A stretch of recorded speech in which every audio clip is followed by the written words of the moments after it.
السلام علیکم ورحمۃ اللہ۔ اللہم صل علی سیدنا محمد وعلی آل سیدنا محمد وبارک وسلم۔ حق علی کل مسلم ان یغتسل فی کل 7 ایام یوما یغتسل فیہ رأسہ وجسدہ۔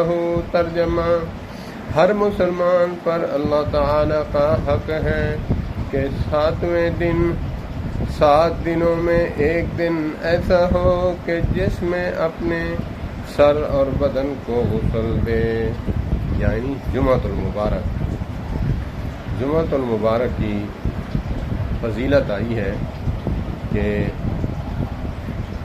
اگر بندہ غسل کرنا چاہے تو وہ افضل ہے، اگر وضو کر لے تو بھی ٹھیک ہے۔ اللہ پاک عمل کی توفیق عطا فرمائے۔ والسلام علیکم ورحمۃ اللہ۔